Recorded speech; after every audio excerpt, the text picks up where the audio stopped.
बशीर भाई, एक तो मुझे तकरीबन कोई एक महीना हो रहा है मैं मुसलसल जा रहा हूँ, और सिवाय संडे के तमाम सैटरडेज भी वहां गुजारे।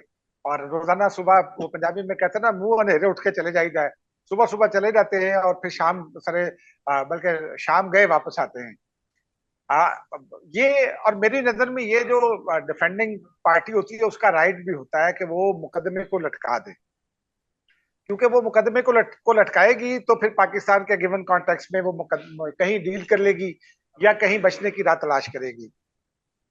इस केस में क्या हो रहा है, आज 25वीं समात थी, इससे पहले 23 समात तक जिरा नहीं, 22 समातों तक जिरा नहीं हो सकी।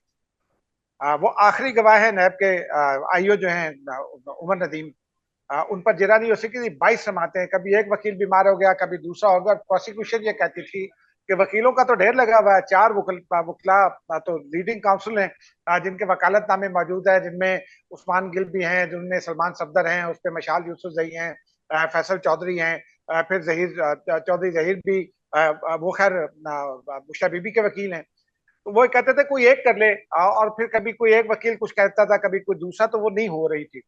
फिर पिछली मरतबा 2 समातों पहले हुई, उसके बाद उस्मान गिल साहब की तरफ से दरखास्त आ गई कि जी उनको डेंगू हो गया है।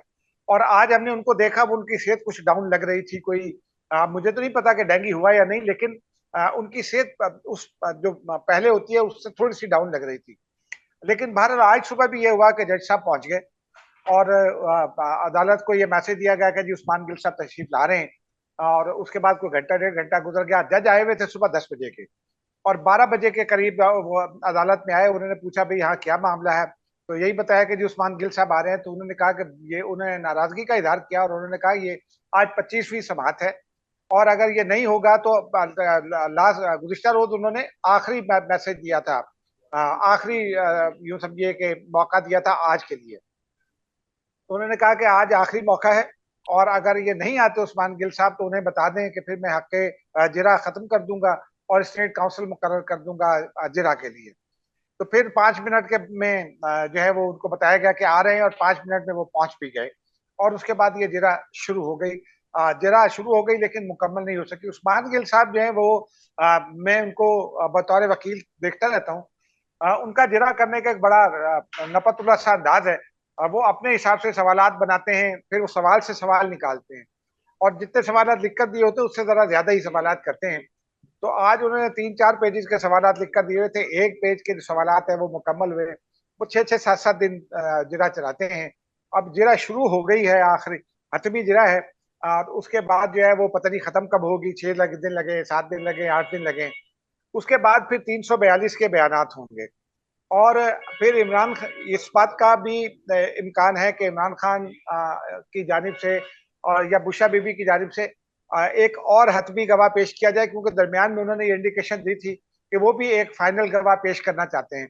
और जो इनके नैब के गवाह हैं, वो उमर नदीम तो आखिरी है, लेकिन उससे पहले जुबैदा जलाल साहिबा वो स्टेटमेंट रिकॉर्ड करा गई, परवेज खटक साहब रिकॉर्ड करा गए हैं, और आजम खान साहब। ये 3 बड़ी गवाहियां हैं। 2 गवाहियां उनमें काबीना मेंबरान की हैं, तीसरी गवाही जो है वो प्रिंसिपल सेक्रेटरी की है टू द प्राइम मिनिस्टर। और जो मामला है वो इन गवाहियों में वो ये दिखता है कि जो वुज़रा हैं वो इस बात को तस्लीम कर रहे हैं कि अंडर प्रेशर उनसे दस्तखत लिए गए थे 190 मिलियन पाउंड ट्रांसफर करने के लिए। बिल्कुल ठीक हो गया। अवैस साहब, आपसे सवाल मेरा ये है, परसेप्शन आपको पता है इन खबरों का क्या डेवलप हो रहा है कि ये 25 दफे जिरा नहीं हुई, वकील नहीं आए, जबकि दूसरे कौंसल्स उधर मौजूद होते हैं। इससे एक परसेप्शन ये डेवलप होता है कहीं ना कहीं, जो सेंस ऑफ फियर है पीटीआई के अपने लोगों के अंदर और बानी पीटीआई इमरान खान के दिल में, कि उन्हें यकीन है, वो तो ये कहते हैं कोर्ट मुझे कन्विक्ट करने जा रही है, मेरा मिलिट्री ट्रायल हो रहा है, वह इस तरह के फियर्स का वो करते रहते हैं। लेकिन इससे परसेप्शन को स्ट्रेंथन होता है इन सारे मामला से कि डिलेइंग टैक्टिक्स शायद इसीलिए इस्तेमाल किए जा रहे हैं। नॉर्मली अगर इस तरह की करे एक पार्टी तो इसका मुकदमे पे क्या इम्पैक्ट होता है? देखिए, इस तरह आपको याद होगा नवाज शरीफ के ऊपर जो पैनामा का मैटर था, उसमें अकाउंटेबिलिटी कोर्ट के ऊपर एक सुपरवाइजरी जस्टिस बैठे थे, justice Ejazul Ahsan. To make sure कि 6 महीने के अंदर अंदर फैसला हो जाए। अब आप देखेंगे इसी तरह का चीज हो रही है इमरान खान के केसेस में, कि जो नीचे ट्रायल कोर्ट्स हैं उनको एक किस्म का उन पर प्रेशर डाला हुआ है, ये नहीं पता किसने डाला हुआ है कि जल्दी फैसला करो, 4 महीने में करो, 6 महीने में करो, 8 महीने में करो। अब आप कह रहे हैं बाकी केसों में क्या होता है, मैं उधर आता हूँ जी। बाकी केसों में क्या होता है? बाकी केसों में ये होता है जी, साला साला केस, साल हर साल केस चलते हैं। कई दफा वकील आया होता है, विटनेस नहीं होता, कई दफा विटनेस आया हो, वकील नहीं होता, और वो चीज लिंगर ऑन होती रहती है कई कई साल। अब यहाँ पे चूंकि एक रिजल्ट ओरिएंटेड अप्रोच चल रही है दोनों तरफ से, तो यस पीटीआई डिले कर रही है, इसमें कोई शक नहीं है। और मेरी दानिश में खान साहब के ऊपर जितने केसेस बने हैं, अगर कोई एक स्ट्रांग केस उनमें था तो वो ये है, ये 190 मिलियन पाउंड्स वाला। ये बाकी जो केसेस हैं वो मेरी कानूनी राय में इतने अहम सब्सटेंशियल केसेस नहीं थे।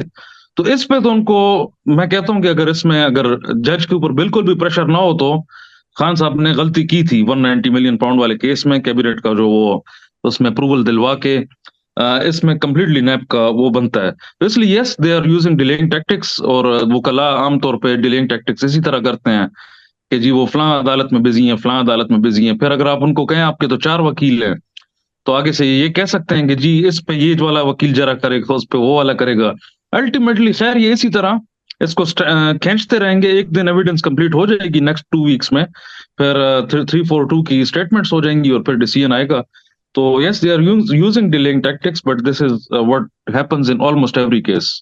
नॉर्मल नॉर्मल प्रैक्टिस है इसमें पाकिस्तान बशीर में। भाई, इसमें इसमें एक इंफॉर्मेशन ऐड कर दूं। ये जो इमरान खान की ये केसेस है ना, ये नॉर्मल केसेस से जरा डिफरेंट इसलिए हैं कि ये नॉर्मल अदालत में नहीं चल रहे। ये अडयाला जेल जाना पड़ता है जज साहब को रोज, और मैं पिछले 1 महीने से जा रहा हूं, तो मैंने लग पता गया कि अडयाला जेल जाने का मतलब क्या होता है। ठीक है ना। और फिर वहां कोर्ट रूम है, चूंकि उसमें एक दिन एक मुकदमा होना है, दूसरे दिन दूसरा होना है, तो जज साहब भी तंग आ जाते हैं। अब जैसे कल 2 मुकदमात होंगे, तोशाखाना 2 भी होगा, और फिर उसके बाद ये 190 मिलियन केस होगा जिसमें जिरा होगी। तो एक खास माहौल में पीली लाइटें हैं, पीली दीवारें हैं, जेल का माहौल है, हर तरफ पुलिस खड़ी हुई है। और फिर और ये मैं वैसे अवैध साहब अगर मेरी रहनुमाई करें, मैंने ये पहला केस देखा है शायद दुनिया में कि जज साहब ने अदालत लगाई होती है, जज साहब जो है वो वकला के साथ बात कर रहे होते हैं या गवाहों के साथ, या मुकदमे की कार्रवाई चला रहे होते हैं, और मुलजिम जो है, मुलजिम नंबर 1, वो खड़ा हो जाता है जज की जानी पीठ करके, और जोर जोर से वो मीडिया के साथ गुफ्तगू करता है, और फिर वो कहता है मेरे हुकूक जो है सल्ब कर लिए गए हैं। तो जरा इस पे अगर अवैध साहब मेरी रहनुमाई कर सकें कि लीगली क्या इसको कैसे देखा जाता है। देखिए जी, बहुत गलत बात है ये उनका पीठ करना। कोर्ट का अपना एक एहतराम होता है, चाहे वो जेल में हो चाहे वो जुडिशल कॉम्प्लेक्स में हो। लेकिन ये भी देखे ना कि जेल में ट्रायल क्यों हो रहा है, इसकी कोई रीजनेबल बेसिस नहीं है रियासत के पास। ये कहना कि जी सिक्योरिटी के हालात ठीक नहीं है, फ्लाइन, नवाज शरीफ साहब आते नहीं थे रोजाना अपनी हेयरिंग पे, तो ये कहीं जुडिशल कॉम्प्लेक्स में ही प्रॉपर तरीके से हेयरिंग करते तो ये इश्यूज ना होते। जहां तक जेल की बात है कि जेल में ट्रायल को जल्दी एंड करना है, सर बहुत सारे ऐसे केसेस होते हैं मजहबी नोयत के, उसमें भी जज जेल में आके ट्रायल करता है, अवैध लेकिन इतना भाई, स्विफ्टली नहीं होता, इतना अवैध स्विफ्टली नहीं भाई, होता जी। थोड़ा सा मैं आपसे डिफरेंस ऑफ माजरत के साथ और इंतहाई अदब के साथ, ये इमरान खान साहब जब आजाद थे ना, तो कोर्ट में इसलिए नहीं जाया करते थे कि जिन्हें सिक्योरिटी कंसर्न्स हैं इनके, और फिर जो जहां पे जाते थे वो जिस तरह का वो सिक्योरिटी सर्कल इनके इर्द गिर्द होता था, स्क्रीन्स और बुलेट प्रूफ जैकेट्स और पता नहीं क्या क्या, तो जब आजाद थे तो उस वक्त इतने सिक्योरिटी कंसर्न थे, तो अब तो उनके पास वो फैसिलिटी नहीं है ना कि वो अपना हजार लेके पहुंचे। तो देखिए मेरा सर, ख्याल है कि मैं सर इमरान खान का मद्दाह नहीं हूं। आप मेरे आर्टिकल्स पढ़ लें, मैंने हमेशा नहीं उनको नहीं, क्रिटिसाइज किया है। नहीं नहीं, मैं मैं सर, एक और बात कर रहा हूँ सर, मैं आप ठीक दुरुस्त फरमा रहे हैं। फैक्चुअल जी जी पिक्चर जी। आपके सामने, क्योंकि हमने लाहौर में जब वो कि आज उधर जाएंगे हमें इतला आती थी, हमारी दौड़े लगी होती थी, और एंड पे पता चला उनके लॉयर ने कहा जी उन्हें सिक्योरिटी कंसर्न है, उनकी जो है वो हाजिरी से उन्हें इस्तिस्ना करार दिया जाए। और हाँ, सर, हमारे कोर्ट एक बड़े अच्छे आप तरीके से आप काम बिल्कुल एक दुरुस्त एक फरमा रहे हैं सर। जी एक जी। प्रॉब्लम अवैध भाई, एक प्रॉब्लम और भी होता था। वो ये होता था कि जिस अदालत के अंदर इमरान खान की समाअत हो रही होती थी ना, उस अदालत के बाहर कोई 10,000 लोग भी खड़े होते थे। जज को महसूस ये होता था कि अंडर प्रेशर हो रहे हैं। शहजाद और साहब, थैंक यू मेरा फॉर ये सेइंग ख्याल दैट। है कि मुझे सिर्फ, जी जी, thank you for saying that. मैं एक बात आपसे करूं, मैं अगर इमरान खान का वकील होता तो मैं पहली बात उनसे ये करता कि ये जो जत्था आपके साथ आया हुआ है, tell them to go back home. क्योंकि ये आप अपना केस खुद खराब कर रहे हैं। मैं बिल्कुल आपसे एग्री करता हूँ। बिल्कुल ठीक हो गया। अब हमारे पास वक्त कम है, एक सेगमेंट हमने करना है। अवैस भाई आपका बहुत शुक्रिया, और आपकी कीमती आरा हमारे लिए, हमारे नाजरीन के लिए यकीनन बड़ी मुफीद साबित होंगी। और आपने चूंकि जाना है, इसलिए आपसे अगले प्रोग्राम में इंशाल्लाह मुलाकात होगी कभी। Thank you Ijaz very much जी। साहब, इजाज साहब वो अब्दुल गफूर हैदरी साहब जो हैं, उन्होंने आज फिर एक बयान दाग दिया है कि आईनी तरामीम में फायज ईसा जैसे शख्स को सपोर्ट नहीं कर सकते, ना कोई हद्दो खाल बाजे हैं, ना उम्र की बात पे कोई कंसेंसस है। तो मुझे समझ नहीं आता ये फायज ईसा बार बार आ क्यों जाते हैं बीच में। ये क्या है, किस मरहले पे है ये आईनी तरमीम? पीपल्स पार्टी तो बिलावल साहब ने कहा कि जी अभी कोई कंसेंसस ही नहीं है, किसी लेवल पे काम कर रहे हैं, उनका है कॉन्स्टिट्यूशनल कोर्ट का मामला। और वो एज के ऊपर उन्होंने कहा जी कंसेंसस नहीं डेवलप हो सका, इसलिए एज अब वो 65 साल के बाद की तो अभी आप सोच नहीं सकते। तो क्यों क्यों ये सारा कुछ हो रहा है और क्या हो रहा है? वो कहते हैं ना, एक तो पंजाबी की दो कहावतें हैं, पता नहीं कितनी रेलिवेंट हैं। एक तो है ना कि तू है तो बड़ी भोली पर एडी भी भोली नहीं, तो जेईवाई पर ये फिट बैठती है। ठीक है जी। और दूसरा ये है कि तू की जाने भोलिए मजे नार कली दियां शाना। भाई पीपल्स पार्टी से बात करके जेईवाई को मिलेगा क्या? देखो ना, हम सब जानते हैं कि एक बड़ी तब्दीली रूनुमा हो चुकी है, और वो 30 तारीख को उस तब्दीली का हतमी नकारा बजेगा, और चेंज ऑफ कमांड होनी है 30 सितंबर को। उसके बाद फिर जेयूआई अपनी ले दे करेगी ना कि क्या देना है और क्या लेना है। पीपल्स पार्टी उसको क्या दे सकती है? ये बुनियादी प्रॉब्लम है मेरी इतला के भी मुताबिक और मेरी अंडरस्टैंडिंग के भी मुताबिक। वरना अभी परसों मुर्तजा वहाब ने फोन किया कामरान मुर्तजा साहब को, और कामरान मुर्तजा साहब ने आगे से बहुत टाका सा जवाब दिया। मुर्तजा वहाब साहब ने कहा कि जी तय ये पाया था कि हम एक मुश्तरका ड्राफ्ट बनाएंगे, तो आप हमें प्लीज अपना जो ड्राफ्ट है वो शेयर कर दें ताकि हम उसको इनकॉर्पोरेट कर लें और मुश्तरका ड्राफ्ट कर लें। तो कामरान मुर्तजा साहब ने कहा कि नहीं, हम क्यों दें आपको, आप हमें दे दें। ठीक है ना जी। और मुर्तजा वहाब ने कहा कि अच्छा ठीक है, फिर मैं आपको भेजता हूँ। तो उसके बाद मुर्तजा वहाब की जानिब से भी खामोशी है।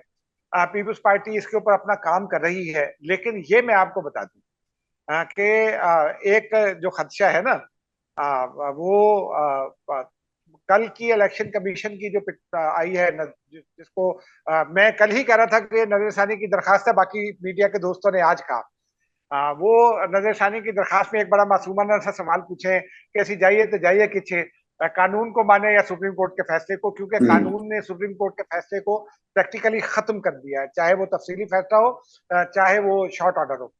अब कानून ये है, उसको जब तक कोई चैलेंज नहीं कर सकता करता उस वक्त तक वो कानून मौजूद है। वो कानून ये है कि जनाब वो जो खवातीन की मखसूस नशिस्तें हैं वो पीटीआई को नहीं मिल सकती, और मिलेंगी भी क्यों?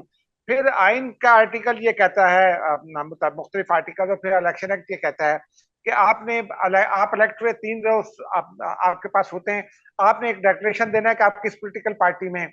वो डिक्लेरेशन आपने दे दिया तो वो वापस नहीं हो सकता। क्या सुप्रीम कोर्ट ने वो आइन आइन को रीराइट कर दिया है और वो आइन का हिस्सा बना दिया है?